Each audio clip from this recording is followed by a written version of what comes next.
Oi, pessoal! A gente está aqui no nosso estúdio de arte Solo Sagrado, aqui na garagem da nossa casa. E hoje é um dia muito especial, porque a gente vai agora fazer uma resenha sobre o livro do Léo, o segundo livro, Carteiro. Leonardo, que junto comigo, a gente está nessa parceria, né? A gente criou o Solo Sagrado e agora a gente está também desenvolvendo o nosso canal do YouTube. Então, esse vídeo vai ficar lá gravado para vocês acessarem depois, assistirem, e aí se inscreve no nosso canal, compartilha se vocês gostarem. E é isso. A gente espera que vocês aproveitem essa resenha, tá bom? Namastê. O vitral conta a história de Miguel e seu irmão mais velho. Uma rixa familiar que mudaria a história da humanidade para sempre. Cada um defendendo um ponto de vista, mas, no final, a sandália de Miguel atropela o orgulho de Lúcifer. Porém, mesmo na casa de Deus, existem brechas e pontos cegos, onde os olhos não veem a justiça, muito menos os ouvidos ouvem as vozes abafadas clamando por salvação. Então, agora a gente vai começar aqui. A gente escolheu juntos, né, amor, uma forma mais dinâmica de fazer essa resenha, que seria, eu elaborei umas perguntas, então a gente vai estar aqui esclarecendo alguns pontos do livro que eu tenho curiosidade e acredito que vocês também.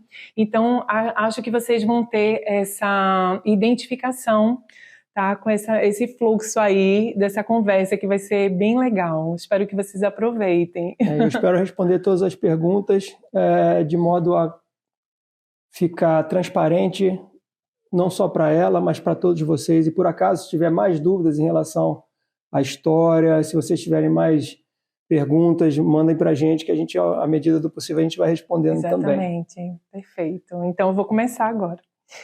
Bem, um ponto assim que eu acho importante, que eu senti desse livro para iniciar, é que eu li 2 vezes e é uma história assim, embora tenha uma base, um assunto que trata de um assunto mais delicado, ela tem um ponto central, né, uma mensagem central dessa trama que é muito especial e de certo modo muito inspirador.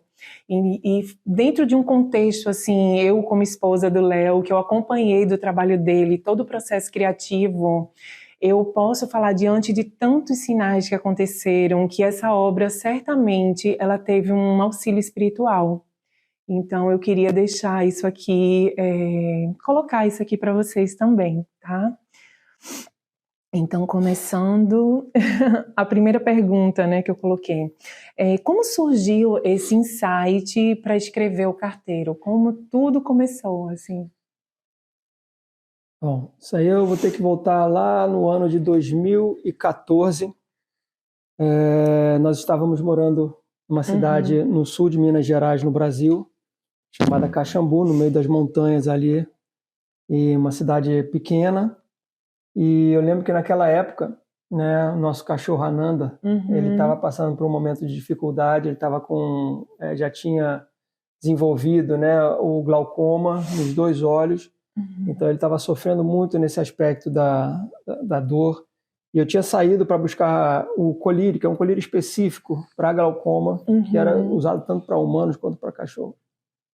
E era um domingo à noite, por volta de 7 horas da noite, eu acho, estava chovendo muito.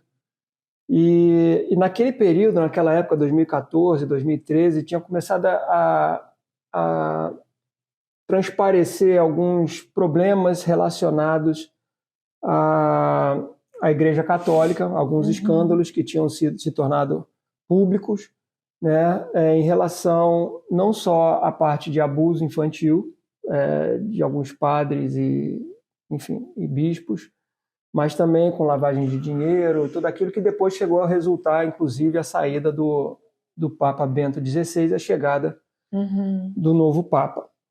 Então, nessa atmosfera de muitos questionamentos em relação a isso, a parte ética da Igreja Católica, eu passei em frente a uma igreja, né, uma igreja católica lá em Caxambu, e veio um pensamento assim, como um pensamento antigo, né, que as ordens de cavalaria antigamente, elas respondiam somente ao Papa, e elas trabalhavam muitas vezes em segredo, né? Havia um misticismo em torno dessas ordens de cavalaria, e aí me veio uma ideia, assim, como um relâmpago, assim, a criatividade, a gente não tem muito controle sobre isso, e que se a gente tivesse um grupo de pessoas comprometidas a diminuir, né, esse tipo de conduta dentro das igrejas, né? Um grupo que pudesse responder diretamente ao Papa para poder buscar, né, evidências de abusos infantis, porque estava se tornando cada vez mais escandaloso aquilo naquele momento. Então essa foi a ideia inicial, foi em 2014, mas eu deixei ela guardada. Eu não tinha pretensão de explorar isso, eu não era nem escritor naquela época, enfim, era só uma ideia criativa que eu tive, e era um assunto muito delicado, que eu não queria explorar por questões da minha própria ignorância em termos do tema. Sim. É um tema que foge muito da minha vivência, eu nunca presenciei nada nesse. Eu apenas estava lendo notícias como o mundo inteiro. Então, eu deixei guardado aquilo ali durante 10 anos, né, 7 anos, não sei. Até que veio, essa ideia voltou à tona em 2020, ela voltou, aí eu já estava num outro momento da minha vida, já tinha escrito um livro, eu falei, então acho que talvez esteja na hora de resgatar aquela ideia bruta, né, dentro de uma nova roupagem, e falar sobre o assunto que, de certa forma, é um tabu. Né? Sim, sem dúvida. É o abuso sexual em crianças. Sim, sem dúvida. E tudo na hora certa, né? Chega na hora certa. Talvez eu não estivesse preparado naquele momento ali para contar uma história tão profunda como essa. Sim, certamente. Queria que você falasse um pouco o que te inspirou na criação e construção do Aaron, que é o personagem principal. Né? Ele tem uma roupagem bem complexa. Essa pergunta, assim, ela tem mais ou menos, ela carrega um pouquinho da pergunta anterior, e a resposta, evidentemente, que vai ser uma continuação da resposta anterior. A partir do momento que eu estabeleci que seria uma história em primeira pessoa, tendo a trama, né, toda em volta de um personagem central, eu tinha que criar uma pessoa com camadas que a gente pudesse, ao longo do livro, ir descobrindo. E essas camadas, muitas vezes, elas se confundem justamente pela forma desse personagem pensar, que é uma mente que a gente percebe um pouco perturbada, e a gente não sabe por quê. Sim. Então, assim, eu tive que estudar muito comportamentos adultos de pessoas que passaram por experiências traumáticas na infância, não só de abuso sexual, mas também de abusos de violência, de abuso emocional, psicológico, crianças que sofreram esse tipo de interferência, né? E como ele cresce, como é que a mente ela se desenvolve, porque o corpo é adulto, mas ainda dentro daquela mente existe buracos a serem preenchidos, muitas vezes obscuros, até para a própria pessoa, ela não consegue identificar aquilo. Então, assim, tive que estudar muito, né? Fica no quarto escondido. Então eu tive que estudar muito, porque graças a Deus eu nunca tive nenhuma experiência traumática nesse aspecto na minha infância. Então, como contar uma história sem ter vivido aquilo ali, mas ao mesmo tempo sendo autêntico e verdadeiro com as pessoas que passaram por isso. Então esse talvez tenha sido o meu maior desafio. Empático, né? Exatamente. A questão da empatia. Eu trouxe, sem dúvida nenhuma, aspectos meus, porque eu nasci com uma deficiência física, né? Ao longo da minha infância e da minha adolescência, eu passei por momentos de desafios físicos e emocionais, né? Bullying, acho que todo mundo da nossa geração passou por uma certa provação nesse aspecto, e como aquilo ali, de alguma maneira, foi construindo a minha personalidade e contribuindo para a formação do meu caráter. Né? Então, através da minha própria experiência, que é de longe uma experiência, né, totalmente diferente da abordada no livro, Sim. mas eu trouxe aspectos dessa construção dessa vivência, né, tão marcante, né? E como eu tive que atravessar alguns desafios meus, né, para poder sobreviver naquele ambiente que, de certa forma, era um ambiente hostil. Sim, sim. Né? Então, assim, eu fui trazendo um pouco da minha experiência e, obviamente, estudando, mergulhando fundo em relação aos acontecimentos que a gente estava ali tendo acesso àquilo ali, finalmente, né, tornado público. Sim, muito rico, sem dúvida. A gente coloca muito da nossa experiência de vida no trabalho, eu digo até como artista também, né?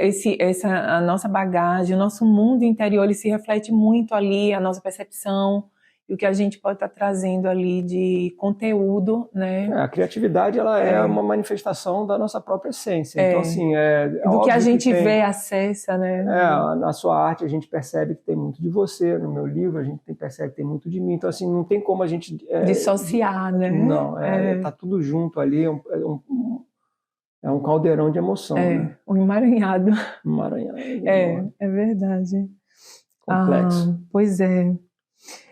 Sendo um livro que trata de um tema delicado como o abuso infantil, por que você quis abordar um tema como esse? Ou qual o seu objetivo? Porque é um assunto, né, polêmico e que traz assim, muita responsabilidade. Você está colocando, é uma forma de você se expor, né? Você assume um certo risco no sentido de exposição, de responsabilidade.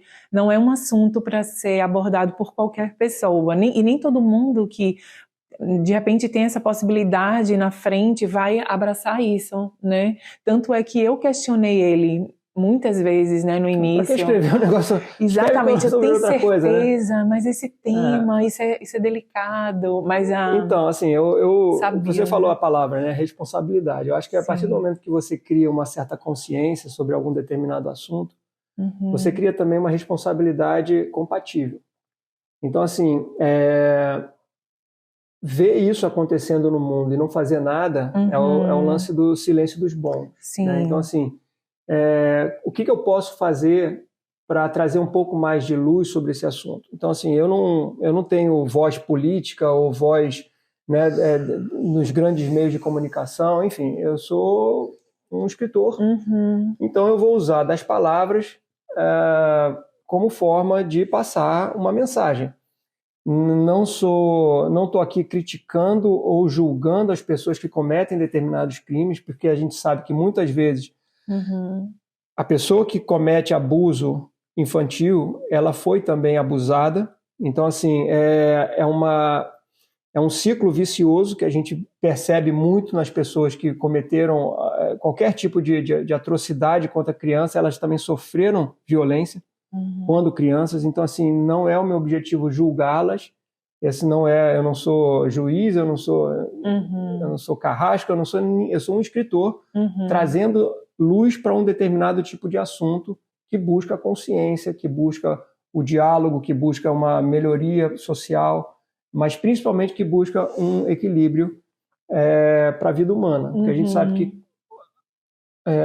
determinados aspectos, determinadas situações numa infância, ela vai impactar direto ou indiretamente em níveis estratosféricos ou em níveis mais baixos, mas vai impactar na vida de um adulto, em termos emocionais, psicológicos, físicos, enfim. Então, assim, o grande lance é a responsabilidade sobre aquilo que eu tenho consciência. Perfeito. Então, se eu posso, através das palavras, contar uma história, e não para julgar, não para provocar nada, né, de acusatório, se eu posso abordar esse tema, eu faria isso de uma forma realmente a agregar valor social, né, individual e coletivo. Perfeito. É bem essa questão, Mas por que né, que eu escrevi sobre isso? Assim, é como se fosse um chamado. Chamado espiritual, Sim. que para mim foi, assim, é aquela coisa que é missão dada, missão cumprida, mais ou menos assim, mas eu recebi um chamado e eu falei, eu preciso realizar, essa mensagem precisa ser passada por mim, como mensageiro. Sim. E o mensageiro não é importante. Tá certo. Sua escrita, ela carrega muita emoção e tem um ritmo constante e envolvente. Esse é um ponto que é evidente de sua expressão como escritor, tá? Você sempre mexe com a gente, assim, eu sinto isso, que me toca de uma forma, assim, muito emocional. Mexe com aspectos emocionais enquanto a gente está lendo. Eu sinto bastante isso. Como você consegue manter esse ritmo ao longo desses 3 anos do processo criativo, né, que durou essa história, e sabendo que você passou por diferentes experiências e, enfim, situações até desafiadoras ao longo desse processo, especialmente ali naquele momento, né, que você... assim, eu acho que é ser fiel àquilo que surgiu, né, a ideia inicial. Você tem que ser fiel à ideia inicial. Uma vez eu escutei que o escritor e o leitor, eles sabem que aquela história não é real, mas ambos precisam acreditar precisam crer que ela é real, mas apesar de ambos saberem que não é. Sendo fiel àquela ideia inicial, eu tenho um guia para poder seguir. Eu passei por transformações ao longo desses 3 anos, como você falou, foi um período de pós-infarto, né? E foi um início ali meio difícil de me reconectar com a minha essência, de quem sou eu agora, o que eu preciso fazer, todas as dúvidas que estavam pairando. Então, assim, eu não poderia deixar que essas nuances transformassem a minha história. Então, eu precisava o tempo inteiro resgatar aquela noite na cidade de Caxambu, em Minas Gerais, no Brasil, naquela noite de chuva. Eu precisava o tempo inteiro estar resgatando essa essência para não me perder no caminho.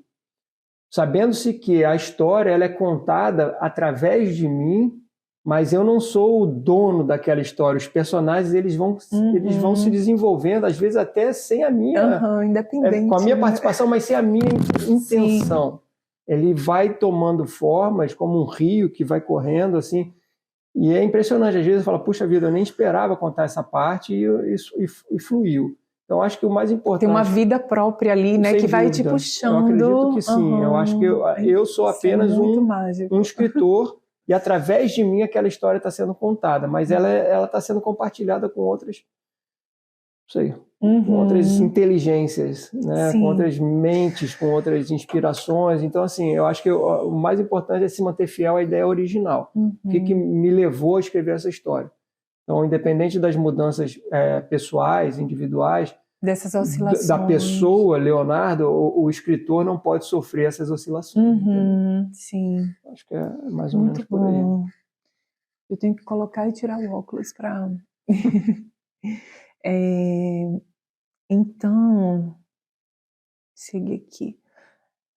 Você traz muito essa temática da natureza humana, questões psicológicas e emocionais. Como você encara essa complexidade? De que forma as suas experiências de vida te ajudaram a construir essa história?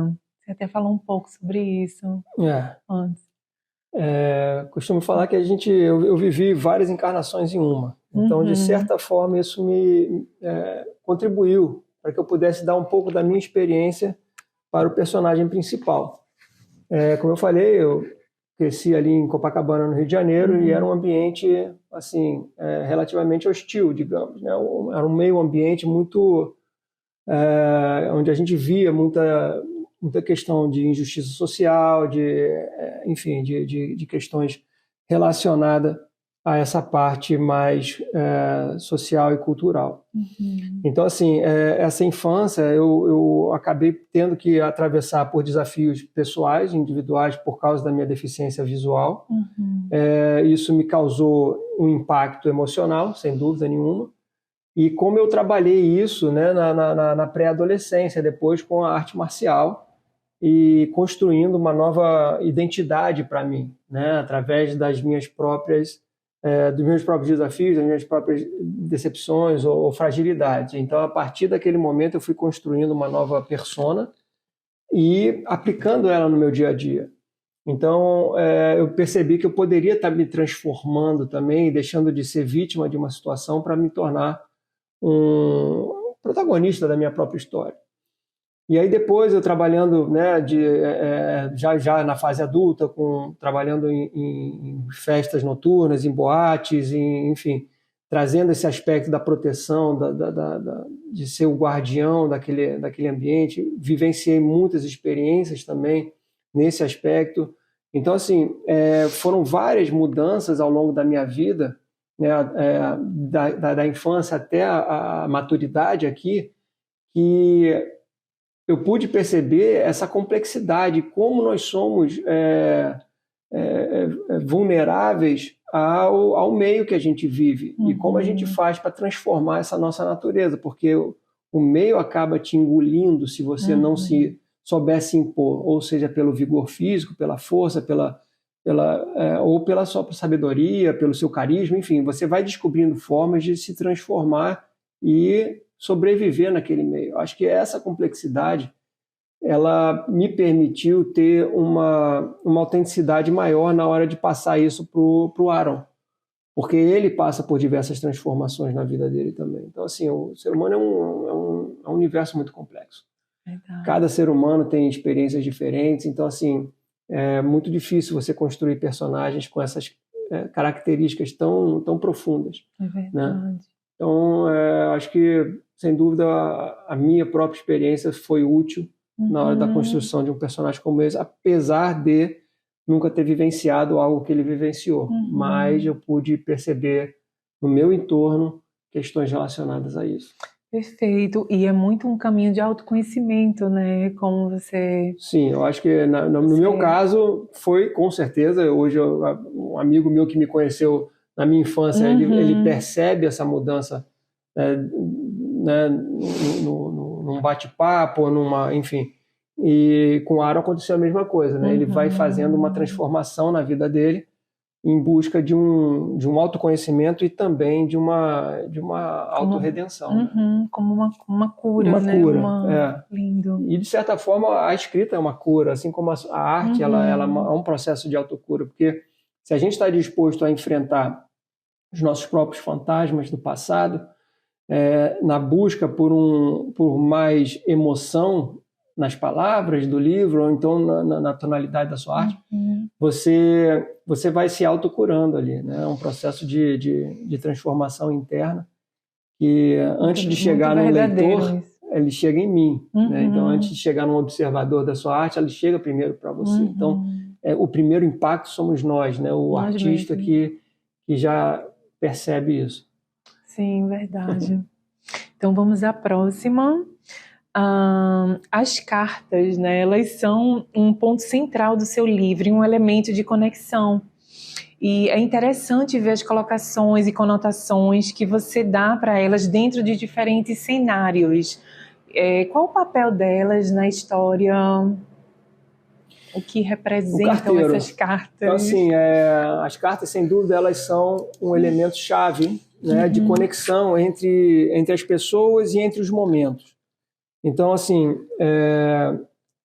hoje em dia a tecnologia ela meio que deixou a carta algo, né, uma experiência do passado, mas o objetivo é o mesmo, né? Se é num e-mail ou num WhatsApp, você consegue conectar pessoas e situações, você consegue, através das cartas, passar uma emoção. Se essa carta vai chegar ao destinatário ou não, o fato dela ter saído daquela pessoa já é um processo de cura, como a gente falou. Então, no caso do carteiro, as cartas, elas são uma espécie de ferramenta, tá? Para o bem ou para o mal. Assim, vão ter cartas positivas, cartas com teor, né, mais doloroso, mas o tempo inteiro as cartas, elas são uma espécie de não sei se a palavra correta seria muleta, mas uma espécie de apoio para o personagem principal não se perder. Então as cartas são o guia que vai construir, mas ao mesmo tempo também pode destruir alguma coisa, depende das palavras que você usa. E a vida é assim, né? Você acaba falando alguma coisa que você pode agregar ou desagregar, você pode ajudar ou atrapalhar. Então, assim, as palavras, elas podem... A comunicação, né, em si, a comunicação tem diversas características, mas a comunicação através das cartas, através da escrita, ela é muito profunda. Dependendo das palavras que você usa, você pode estar levantando alguém ou ajudando a destruir uma questão. Sim. Então, vamos lá. Eu tenho que abrir sempre aqui o telefone, né? Se tivesse um papel era mais fácil. E existe uma parte que honra os povos nativos americanos, em especial os Assiniboines. Por que você escolheu esse povo, ou o que ele representa para você como escritor, ou dentro do contexto da trama? Os Assiniboines, eles são uma tribo, eles são um povo que me encantou assim que eu conheci-lo. Eu não conhecia eles até cerca de 5 anos, 6 anos atrás. Eu conhecia muito a nação Sioux, que geograficamente falando, eles estão ali no mesmo local, né? Que a gente está falando do norte dos Estados Unidos e com fronteira com o Canadá. Então a gente pega a parte de Montana, a parte das Dakotas, né? Porque eles são parte, né, da grande nação Sioux. Então, assim, eles são os Lakotas. Então, todos eles são meio que primos, né? Eles compartilham da mesma, às vezes da mesma língua, mas principalmente da mesma cultura. E eu conheci o Sioux por questões assim históricas, né? Eles são mais reconhecidos como que participaram de maneira mais eficaz ou mais enfática nas guerras indígenas. E eu não conhecia os Assiniboines, até que eu conheci e eu me encantei pela forma como eles enxergavam a vida, enxergavam as relações. Era um povo teoricamente pacífico, né? Então, assim, o Sioux já tem uma parte mais aguerrida, né? Uma coisa mais da luta, e os Assiniboines, eles compartilham a fronteira com o Canadá, e é uma área, é uma região assim que eu adoro, que é a região ali de Alberta. Eu tenho um fascínio por aquele local, assim, pela beleza natural. Sim. E foi uma coisa assim, natural. Você sabe, tem algumas histórias, né, que não vale a pena aqui contar, mas enfim, quem sabe uma próxima resenha só para falar sobre esse assunto. Ficaria longo, né? Mas os Assiniboines, eles geograficamente, o meu livro, o personagem principal, ele sai do Alasca, ele vai para o Canadá, isso é legal falar. E depois ele chega no norte dos Estados Unidos. Então, assim, até geograficamente cabia essa tribo, né, fazer parte, porque o personagem está fazendo essa descida, né, do Alasca. Dentro da jornada dele. Assim, o trajeto dele passava pela fronteira da terra, né, dos Assiniboines. E o mais interessante, uma coisa que aconteceu, um parênteses aqui nessa história, a gente está aqui no norte da Califórnia, numa cidade chamada Redding, que fica muito próximo ao Mount Shasta. E é um local de visitação, enfim, onde muita coisa mística e esotérica, e, enfim, acontece aqui. Mas também é uma região muito valorizada pelas culturas nativas americanas, como um local sagrado. E a gente mora aqui perto dessa montanha, e no nosso estúdio a gente sempre trouxe os aspectos dos nativos americanos. A gente tem uma relação muito grande com essa cultura nativa americana. Então a gente tem ali atrás, eu não sei se dá para ver, flechas, enfim, flautas e ornamentos dos nativos americanos. E uma vez a gente estava indo para Mount Shasta, né? E chegou um rapaz aqui para fazer um serviço de detetização. E ele, depois de ter feito o serviço dele, ele me perguntou, você tem alguma descendência, né, alguma ascendência dos nativos americanos? Eu falei que não. Na verdade, eu tenho dos povos nativos sul-americanos, através da família do meu pai, mas não dos norte-americanos. E aí ele falou, não, porque eu tenho minha ascendência, minha mãe e minha avó são nativos americanos que vieram de Fort Peck, que é na reserva de Fort Peck, que é a terra dos Assiniboines. E foi justamente no período que eu estava escrevendo o capítulo dos Assiniboines. E aquela situação ali foi tão...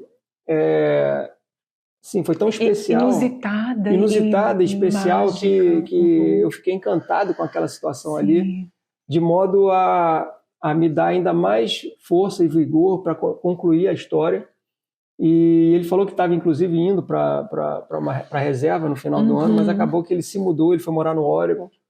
Então, assim, mas ele foi um agente muito importante num período assim de conclusão da história, e eu devo muito a ele. Apesar de eu acho que acreditar que eu não vá voltar a vê-lo, ele foi uma pessoa, um mensageiro que me trouxe muita convicção que eu estava no caminho certo. Então, os Assiniboines, sem dúvida, eles são um povo que está, de alguma maneira, relacionado com a minha essência. E é muito interessante, porque você trata no livro de um assunto, mensagens e cartas, e essa questão dele, então, você vê como que no nosso dia a dia, no nosso cotidiano, né, às vezes a gente acha que a gente não tem uma expressão ou algum papel, né, nessa tecelagem aí de conexões da vida, né, que a gente cruza com tantas pessoas, e então provavelmente ele não imaginava que ele podia estar aqui tendo um papel tão importante para você. Com certeza ele não imaginava o quão importante ele foi para mim. Trazendo uma mensagem do universo, digamos, porque foi uma sincronicidade. E assim acontece com todos nós. Exato. Às vezes uma palavra muda tudo. Exato. Então, deixa eu marcar aqui. A história, ela é uma jornada, né, de um anti-herói, né, esse personagem principal. Você acredita que a sombra, ou os aspectos, né, a gente pode dar diversos nomes, mas sombras ou os aspectos mais desafiadores que ainda não estão no âmbito da clareza e da luz, né, dentro de nós, traços mais densos da nossa natureza humana, você acha que esses pontos são uma expressão que em níveis diferentes todos nós carregamos? Com certeza. Somos luz e sombra. A natureza humana ela é feita de luz e sombra. A natureza do planeta, a natureza do universo é luz e sombra. A gente vê um monte de coisas saindo agora com esse novo telescópio de universo negro, matéria negra, enfim. O escuro ele faz parte do universo, da natureza, assim, noite, dia. Eu acho que tudo isso compõe, né? É complementar. Eu acredito que a luz e a sombra elas servem para um propósito e elas nos ajudam, de certa forma, a nos guiarmos também. A partir do momento que a gente consegue encarar nossas sombras e perceber que não somos somente luz, eu acho que a gente tem a chance de nos tornarmos pessoas melhores, identificando os nossos erros, identificando as nossas imperfeições e abraçando elas, porque somos estamos em construção, nós não somos um projeto concluído. Eu acho que o ser humano ele precisa entender que todo dia ele acorda com opções, com escolhas, né? Muitas vezes a gente escolhe baseado em circunstâncias não tão favoráveis e a gente acaba cometendo erros, mas são esses erros exatamente que fazem que a gente cresça, que a gente se desenvolva, que a gente reflita sobre aquela conduta que a gente tomou. Então, eu acho que a luz e a sombra dentro de nós ela é importante. E identificar isso, essa natureza, eu acho que é acolhedor. Então, suaviza o processo, né? Sim, eu acho que a gente se cobra menos, eu acho que errar faz parte, eu acho que Cometer o mesmo erro diversas vezes, aí é complicado. Mas você cometer erros e ao longo do processo ir refletindo sobre eles e percebendo aonde você pode melhorar para se tornar uma pessoa cada vez melhor, um profissional, um marido, um pai, um filho, enfim. Eu acho que esse é o processo de aprendizado que todos nós temos que passar enquanto a gente está vivo, né? O desenvolvimento individual que gera benefícios coletivos. Então, acho que a luz e a sombra, elas caminham lado a lado, né? E de alguma maneira, a gente vai buscando, dentro das nossas sombras, oportunidades para nos tornarmos cada vez mais iluminados. Mas, enquanto estivermos aqui nesse planeta, a gente está ali o tempo inteiro sendo influenciado, sendo impactado pelas nossas próprias sombras e pela nossa própria luz. Então, a natureza humana, né? A natureza, acho que a natureza do planeta, de tudo, dia e noite, o ciclo. Enfim, você acende uma luz, apaga uma luz, isso é dentro de nós também. Acho que isso é parte. Então, o personagem, ele não é um herói, ele não é um bandido, ele é um ser humano que comete erros e falhas e está em busca de alguma forma, não se isentar, não se ausentar ou isentar da sua responsabilidade diante do todo, mas de procurar entender quem ele é. E ele é parte de um meio que foi agredido num momento onde, teoricamente, tudo deveria ser mais bonito, que é a infância. A vida deixa marcas. Atravessá-la sem ferir a si mesmo ou a outra pessoa, sem chorar ou fazer alguém sofrer, é impossível. Mas antes de ser um homem em uma missão, eu buscava a paz. Mas eu moro em uma região devastada pela guerra. Guerra e paz. Tolstói escreveu sobre esse conceito ambíguo. A guerra define nosso caráter, mas somente a paz pode revelar nossa essência. Qual foi a dosagem de luz e sombra? Eu acho que você até já falou agora um pouco sobre isso. Se você tiver mais alguma coisa para agregar. Qual foi a dosagem de luz e sombra que você aplicou para desenvolver seus personagens e transmitir essa, de certo modo, vulnerabilidade, né? Esse transitar entre a natureza humana e o aspecto espiritual também? Você usou uma dosagem aí de... Olha, eu usei de despertar de sombra e de talvez um despertar de consciência, né? Eu usei uma ferramenta de construção desse personagem para que ele pudesse sair das sombras e alcançar a luz. Então, assim, usando o meu próprio exemplo, né, de construção, de evolução de personalidade e caráter. Eu acho que eu usei, na verdade, um processo assim que foi inusitado, mas foi muito interessante, que foi Nietzsche, dentro de um dos seus livros, Assim Falou Zaratustra. Ele, em um dos capítulos, ele aborda 3 temas que faz parte da evolução de um ser humano para chegar a um nível de consciência. E essas 3 etapas para a construção desse personagem, ele passa por esses arquétipos que ele chama do camelo, do leão e da criança. Então, o que seria o camelo?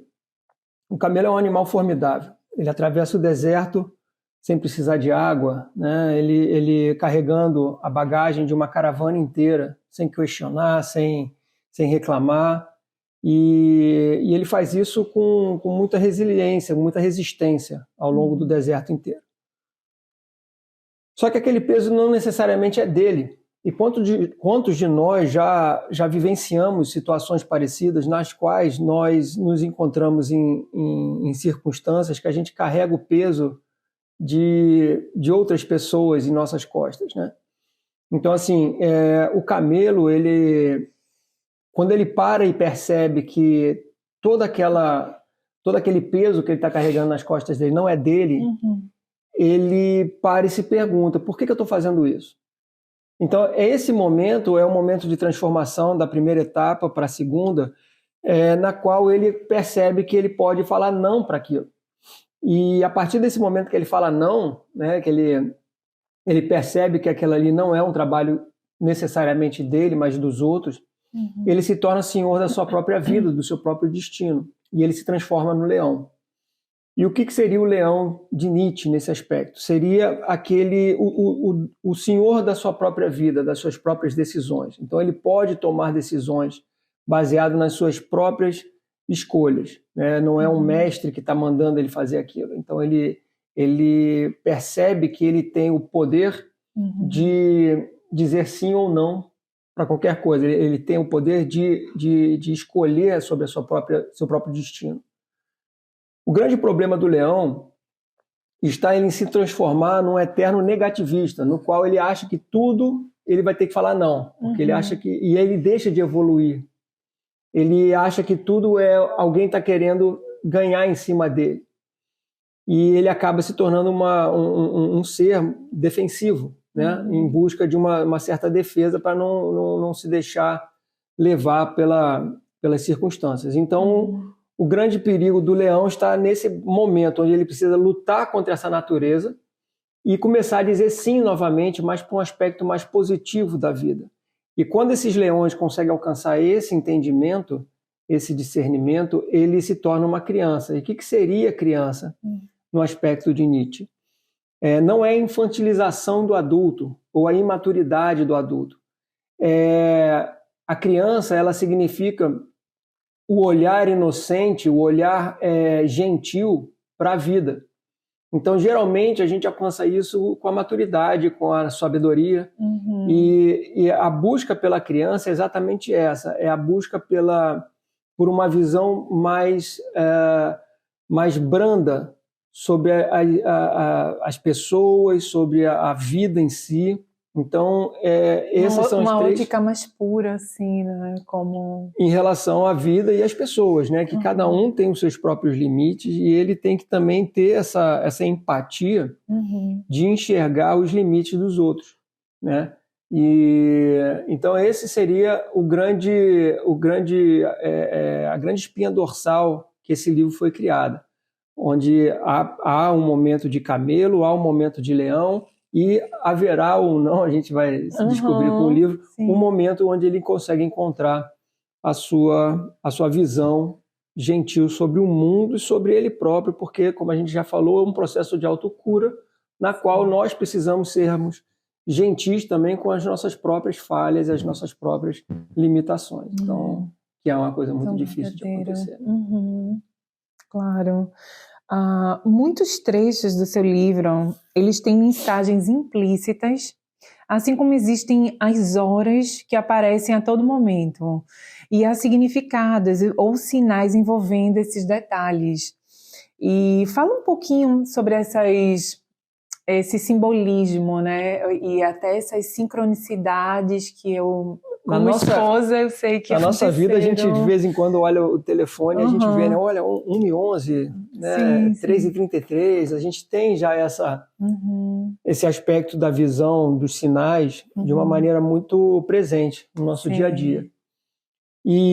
Mas no caso do livro não foi intencional, pelo menos não no início. Eu tive eu fui colocando ali para poder ambientar o leitor em um determinado, uma linha do tempo, né? Então, dia, hora, isso tudo, mês, estação do ano, isso tudo serve para poder ambientar o leitor naquela atmosfera. Em algum determinado momento do terceiro capítulo, ou seja, eu já tinha escrito 3 capítulos aí, 3,5,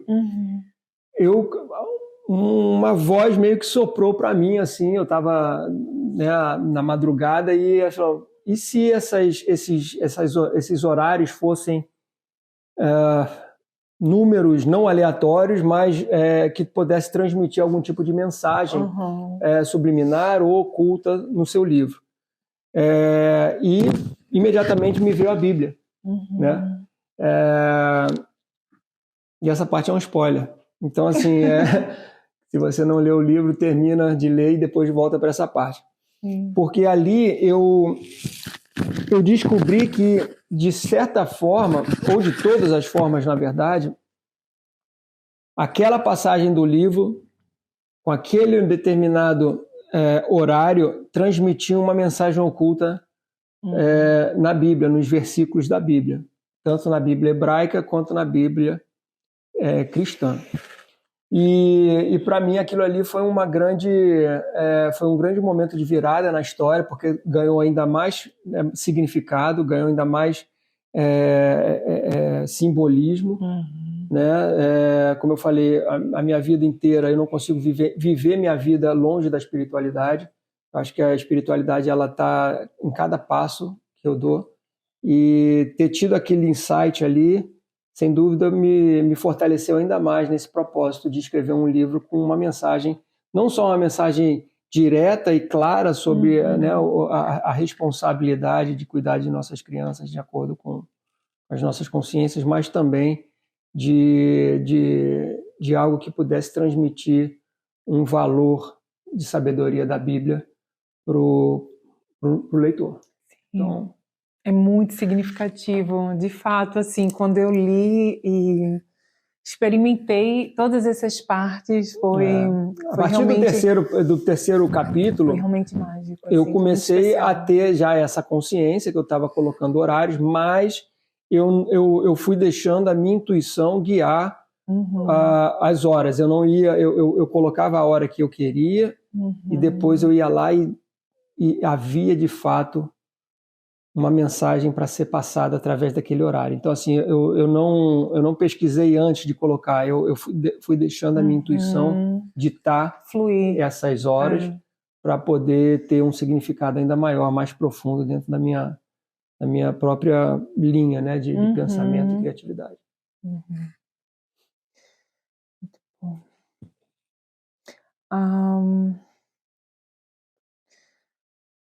Como o livro ele traz uma abordagem, você acabou de falar um pouco sobre isso, essa questão espiritual, e ele traz essa abordagem, né, dentro desse campo mais sutil, invisível, digamos. Queria que você falasse um pouquinho como sua bagagem espiritual ela te ajudou a construir narrativas relacionadas a esse tema dentro desse foi o que eu falei, né? A espiritualidade ela caminha junto comigo.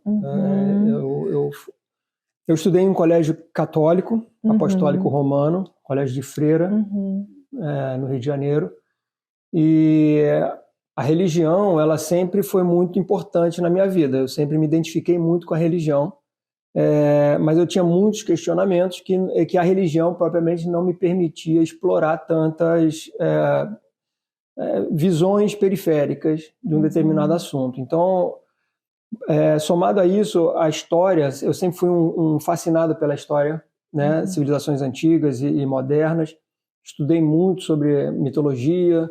Então, assim, tudo isso foi trazendo para a minha bagagem cultural um aspecto que pudesse relacionar a história do mundo, né? A história vamos supor assim, fiel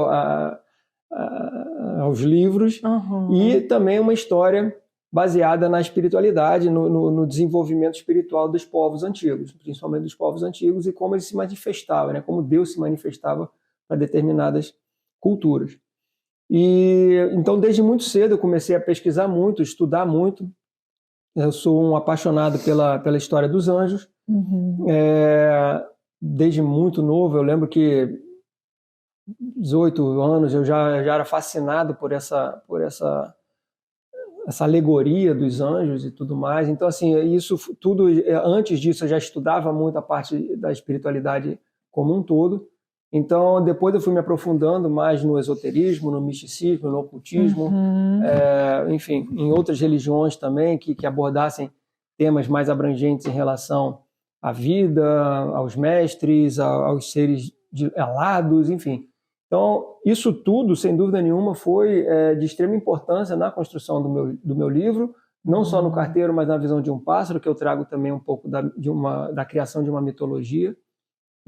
E eu acredito que vai fazer parte de toda a minha carreira como escritor, a espiritualidade e o meu ponto de vista em relação a ela, né? A abrangência.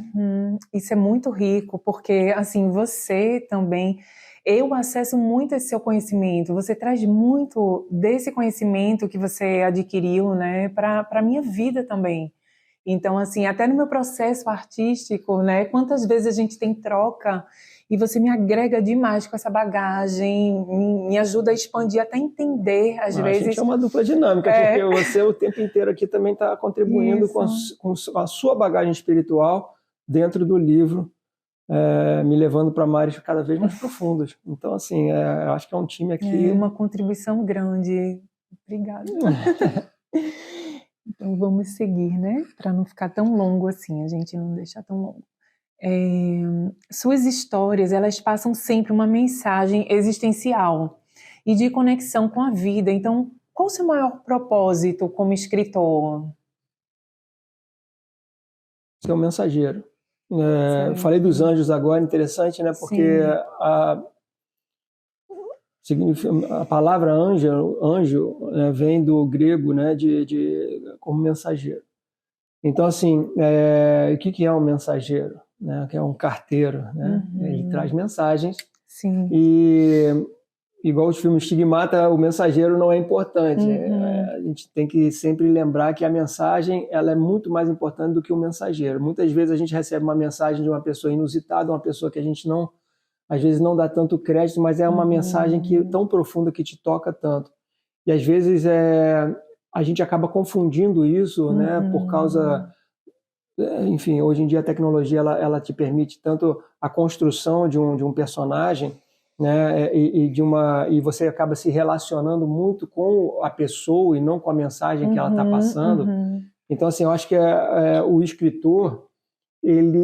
a gente está aqui hoje em frente a uma câmera, mas é um trabalho muito individual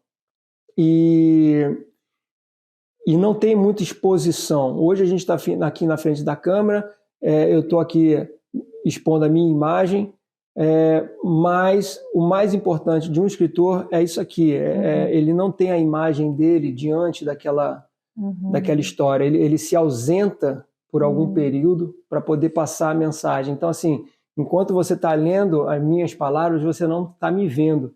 Eu acho que essa ausência do mensageiro é que me fascina na profissão de escritor. Porque o mais importante não é aquilo que eu sou, aquilo que eu procuro ser, mas é o que eu estou tentando aplicar, o que eu estou tentando passar para alguém, através daquilo que eu acredito. Então, assim, eu acho que se eu dedico um tempo, se eu canalizo toda a minha energia, toda a minha força criativa para desenvolver alguma coisa, eu preciso passar algo que possa agregar valor para a humanidade.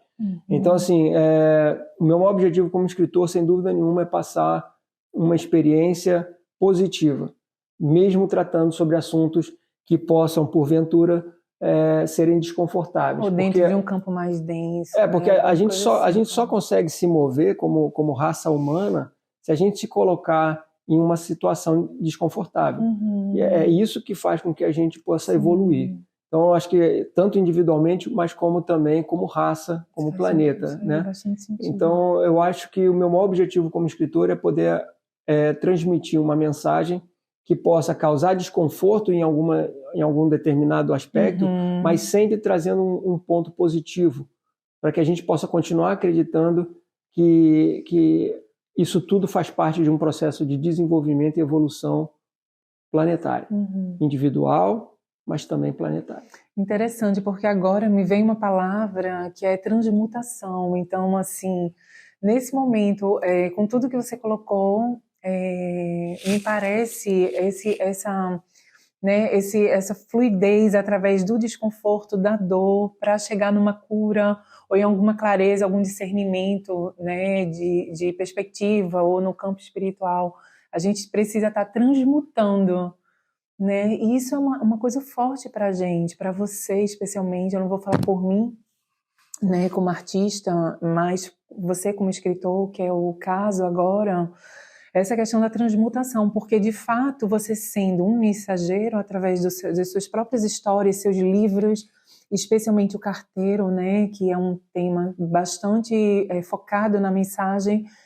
A gente mora num lugar muito especial. A gente até comentou, né, para quem não assistiu a resenha do primeiro livro, né, da Visão de um Pássaro, o Léo também, acho que conversou aqui no início, a gente mora perto do Monte Shasta, que é um santuário, um lugar sagrado, uma montanha que tem toda uma conotação mística.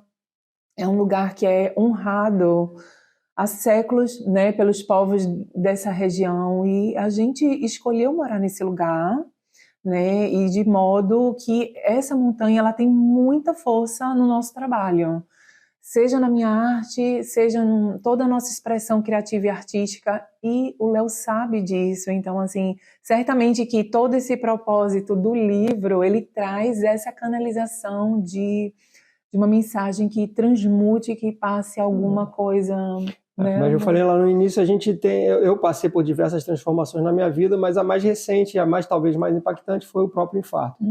Então ali foi um processo de cura através de uma doença, né? Não foi uma doença, mas enfim, foi de uma situação extremamente delicada, mas que foi um processo de cura no meu corpo, na minha mente, no meu espírito, para que eu pudesse alcançar uma nova percepção de vida através de uma situação desagradável. Então, assim, eu acho que todos nós temos que passar por desconfortos para a gente poder, de alguma forma, expandir. Enfim, acho que é a natureza, né? Sim. A natureza, ela passa por esse processo. É a força da vida, né? A natureza, da existência. Um bebê, coitadinho, ele passa por isso. Ao vir ao mundo. Tá certo. Então, as perguntas terminaram, amor.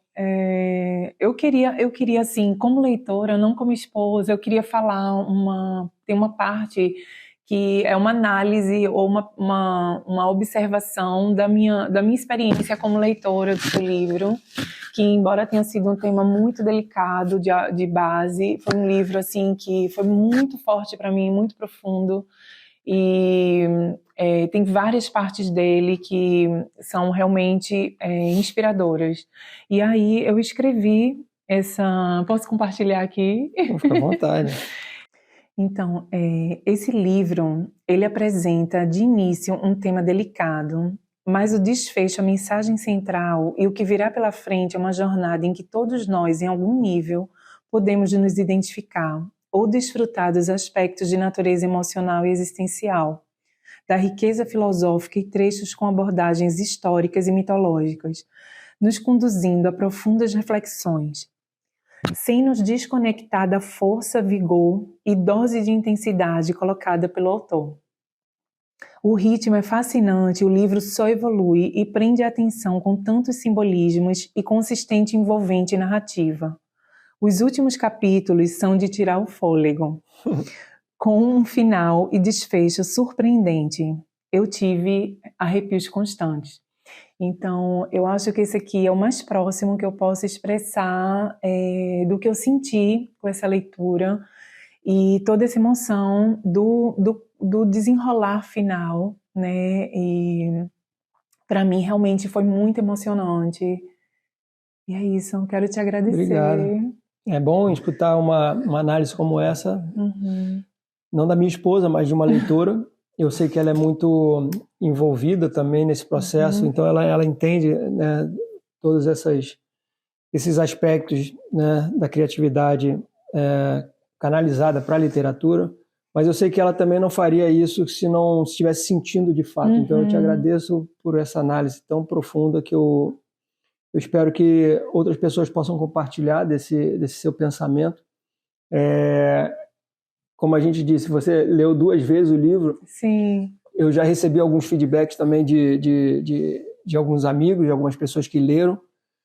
Então, assim, de alguma forma, eu consigo agora me alimentar dessas informações.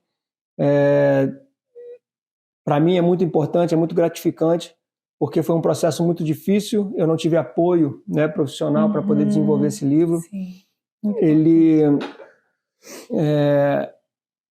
Eu escrevi, eu revisei, eu editei, eu diagramei, eu criei a capa, eu lancei, eu promovi, enfim, a gente, infelizmente, nesse livro, a gente não teve nenhum tipo de apoio profissional, inclusive a tradução para o inglês, que foi uma parte muito difícil. Sim. Eu não tive também como contar com ajuda profissional, porque não havia investimento. Então, assim, fora todas as vezes que a gente não teve abertura, né, com algumas editoras, a gente procurou agentes literários, mas, infelizmente, todos eles negaram a publicação desse livro, mas isso não me fez desistir. Eu acho que o mais importante era materializar esse sonho, materializar esse livro na terceira dimensão, para que eu pudesse, principalmente, me orgulhar de ter passado por tudo que eu passei durante o processo criativo e segurar hoje ele aqui em minhas mãos, independente se houve ou não apoio profissional ou incentivo do mercado literário. Mas eu acredito muito que esse livro ele vai alcançar o potencial dele assim que ele estiver preparado para isso. No momento certo. No momento certo. Então, se você puder me ajudar a promover e espalhar também, junto comigo, junto com a Carol, essa mensagem, eu agradeço profundamente, porque eu acho que a mensagem ela precisa ser espalhada. Sim, ela precisa ser espalhada. E eu queria agradecer a vocês também, agradecer a você por a gente estar aqui junto, né, materializando esse sonho, esse propósito, com amor, com energia, e trazendo isso para o mundo, compartilhando com vocês. Então é um momento assim muito especial. E falar para vocês entrarem no YouTube, se inscreverem, apoiarem a gente, acompanhar, né, o nosso trabalho. E para quem ainda não comprou o carteiro, que possa ter essa iniciativa, esse interesse, essa oportunidade, tá, de experimentar essa leitura. Tá bom? Obrigada. Obrigada a você. Obrigado a todos. E te amo. Estamos juntos. Estamos juntos. Te amo. Te amo também. Existe um lugar onde encontro paz, e onde a paz ainda me recebe de braços abertos. Onde a vida é lenta e o sorriso é honesto. Este lugar fica além do horizonte, entre o rio que corre para o sul e a colina que esconde o sol quando o dia termina. É uma região vasta e pura, onde velhas histórias ainda são contadas ao redor de fogueiras nas noites frescas da primavera.